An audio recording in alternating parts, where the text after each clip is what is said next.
마태복음 6장 1절에서 18절. 사람에게 보이려고 그들 앞에서 너희 의를 행하지 않도록 주의하라. 그리하지 아니하면 하늘에 계신 너희 아버지께 상을 받지 못하느니라. 그러므로 구제할 때에 외식하는 자가 사람에게서 영광을 받으려고 회당과 거리에서 하는 것 같이 너희 앞에 나팔을 불지 말라. 진실로 너희에게 이르노니 그들은 자기 상을 이미 받았느니라. 너는 구제할 때에 오른손이 하는 것을 왼손이 모르게 하여 내 구제함을 은밀하게 하라. 은밀한 중에 보시는 너희 아버지께서 갚으시리라. 또 너희는 기도할 때에 외식하는 자와 같이 하지 말라.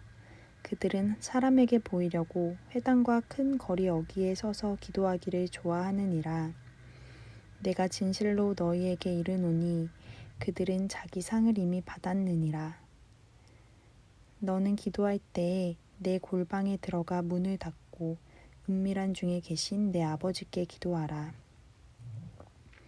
은밀한 중에 보시는 내 아버지께서 갚으시리라. 또 기도할 때에 이방인과 같이 중언부언하지 말라. 그들은 말을 많이 하여야 들으실 줄 생각하느니라. 그러므로 그들을 본받지 말라. 구하기 전에 너희에게 있어야 할 것을 하나님 너희 아버지께서 아시느니라. 그러므로 너희는 이렇게 기도하라. 하늘에 계신 우리 아버지여, 이름이 거룩히 여김을 받으시오며 나라가 임하시오며 뜻이 하늘에서 이루어진 것 같이 땅에서도 이루어지이다. 오늘 우리에게 일용할 양식을 주시옵고 우리가 우리에게 죄 지은 자를 사하여 준 것 같이 우리 죄를 사하여 주시옵고 우리를 시험에 들게 하지 마시옵고 다만 악에서 구하시옵소서. 나라와 권세와 영광이 아버지께 영원히 있사옵나이다. 아멘. 너희가 사람의 잘못을 용서하면 너희 하늘 아버지께서도 너희 잘못을 용서하시려니와 너희가 사람의 잘못을 용서하지 아니하면 너희 아버지께서도 너희 잘못을 용서하지 아니하시리라. 금식할 때에 너희는 외식하는 자들과 같이 슬픈 기색을 보이지 말라. 그들은 금식하는 것을 사람에게 보이려고 얼굴을 흉하게 하느니라. 내가 진실로 너희에게 이르노니 그들은 자기 상을 이미 받았느니라. 너는 금식할 때에 머리에 기름을 바르고 얼굴을 씻으라. 이는 금식하는 자로 사람에게 보이지 않고 오직 은밀한 중에 계신 내 아버지께 보이게 하려 함이라. 은밀한 중에 보시는 내 아버지께서 갚으시리라. 6장 1에서 18절. 예수님은 구제하고 기도하고 금식할 때 한 사람의 믿음이 어떻게 위선적으로 표현될 수 있는지 그 예를 제시하신다. 2에서 4절. 외식하는 자란 원래 다양한 역할을 하기 위해 다양한 가면을 쓴 그리스 배우들을 가리키는 말이었다. 예수님은 특정한 형태의 위선, 즉 옳은 일을 잘못된 이유로 하는 모습으로 인해 종교 지도자들, 특히 바리새인들을 비판하신다. 구제는 경건의 기둥들 가운데 하나였지만 종교 지도자들은 남들에게 영광을 받으려고 구제했다. 그들이 공적이고 직업적인 호평이라는 자기 상을 이미 받았다는 것은 비극적인 아이러니지만 그것은 그들이 받을 모든 상이었고 그런 덧없는 인간적 찬사는 사람의 마음속에 있는 은밀한 중에 보시는 그들의 아버지께 인정받고 싶은 깊은 갈망의 충족을 가로막는다. 5에서 15절. 기도는 유대인의 경건 생활의 한 기둥이었다. 아침, 오후, 저녁에 큰 소리로 하는 공적인 기도는 일반적이었다. 5에서 6절. 회당에 서서 기도하기를. 정해진 기도 시간에 경건한 유대인들은 하던 일을 멈추고 기도했는데 어떤 이들은 조심스럽게 기도했지만 어떤 이들은 과장되게 보란듯이 기도했다. 예수님은 사람들 앞에서 자신의 기도를 통해 보여주신 것처럼 모든 공적인 기도를 정죄하신 것이 아니다. 한 사람의 내적인 동기가 핵심적인 관심사다. 문을 닫고 공적인 기도에도 가치가 있지만 사람들의 눈에 전혀 띄지 않게 드리는 기도는 한 사람 또는 무리로 하여금 오직 하나님께만 더욱 집중할 수 있게 한다. 7에서 8절 중언부언하지 말라. 이방인들은 신들의 이름이나 똑같은 말을 아무 생각 없이 몇 번이고 되풀이해 말했다. 예수님은 간절한 마음에서 나오는 진지한 반복이 아닌 생각 없이 기계적인 반복을 금하고 계신 것이다. 9에서 13절 예수님은 제자들에게 기도할 때 따라야 할 본보기를 제시하신다. 이 기도에는 서두의 기원과 올바른 우선순위를 제시하는 6개의 강구가 있다. 처음 3가지 강구는 하나님의 탁월성에 초점을 맞춘 반면 마지막 3가지 강구는 공동체 생활에서의 개인적 필요에 초점을 맞추고 있다. 9절 아버지 헬라어 파테르 예수님이 사용한 일상적 언어인 아람어로는 아빠였을 것이다. 이 말은 유대인 자녀가 이 땅의 아버지에게 사용한 단어였다.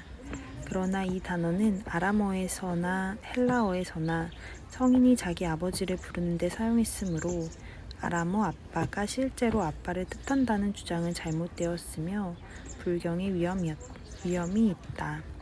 그럼에도 불구하고 우리 아버지이신 하나님께 기도한다는 개념은 자애로운 아버지의 보호가 지닌 권위와 따스함과 친근함을 전달하는 반면 하늘에 계신이란 말은 신자들에게 만물에 대한 하나님의 주권적 통치를 상기시킨다.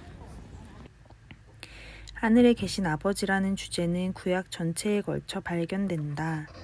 예수님의 제자들은 성부와 더불어 성자 하나님의 친근함 속에 초대된다. 이 첫 번째 강구의 관심사는 하나님의 이름이 거룩히 여김을 받는 것, 하나님이 가장 존귀하게 여김을 받으시고 거룩한 분으로 구별되시는 것이다. 10절 그리스도인은 지상에서 하나님의 나라가 지속적으로 발전하도록 기도하고 노력해야 한다. 이 땅에 하나님 나라가 임한다는 것은 신자들의 마음과 삶 속에 있는 그리스도의 통치와 그의 몸인 교회 안에 있는 그리스도의 다스리시는 임재를 가리킨다. 그래서 신자들은 점점 더 그의 사랑을 반영하고 그의 법을 따르며 그를 높이고 모든 사람에게 선을 행하며 천국 복음을 전파한다. 3번째 강구는 하나님의 뜻에 대해 말한다. 이는 하나님의 계시된 뜻을 의미하며 여기에는 성경에 계시된 바와 같은 하나님을 기쁘시게 하는 행동이 포함된다. 하나님의 뜻이 하늘에서 완벽하게 경험되듯이 예수님은 그 뜻이 땅에서도 경험되게 해달라고 기도하신다. 하나님의 뜻은 하나님 나라가 최종적 형태로 임하고 그리스도가 권능과 큰 영광 중에 다시 오실 때만 완전하게 표현되겠지만 이 시대에도 점점 더 많이 드러날 것이다. 11절 4번째 강구는 제자들의 일용할 양식, 암시적으로는 신자의 매일의 육체적 필요를 포함하는 모든 생필품에 초점을 맞추고 있다. 12절 우리 죄를 사하여 주시옵고는 신자들이 칭의를 위해 매일 간구할 필요가 있다는 뜻이 아니다. 신자는 처음 구원 얻은 믿음을 가진 순간부터 영원히 의롭게 되었기 때문이다. 오히려 이것은 죄로 인해 관계가 단절되었을 때 하나님과의 인격적 관계의 회복을 위한 기도다. 그런 용서를 받은 이들은 하나님께 대한 감사로 감화되어 자신에게 죄 지은 자도 진심으로 용서한다. 하나님께 진 빚으로서의 죄에 대해서는 골로새서 2장 14절 해설을 보라. 13절 이 마지막 강구는 제자들의 죄와 악과의 싸움을 다룬다. 우리를 시험에 들게 하지 마시옵고 시험으로 번역된 말 헬라어 페이라스모스는 유혹이나 검증을 가리킬 수 있다. 여기서의 의미는 십중팔구 우리를 죄로 유혹할 만한 어려운 상황에서 우리를 건짐받게 하소서라는 뜻을 전달한다. 하나님은 결코 신자들을 직접적으로 시험하지는 않으시지만 때때로 신자들을 검증하는 상황에 빠지게 하신다. 사실 시련과 역경은 신자들의 삶에 불가피하게 찾아오게 마련이며 신자들은 시련이 올 때 그로 인해 강건해지므로 온전히 기쁘게 여겨야 한다.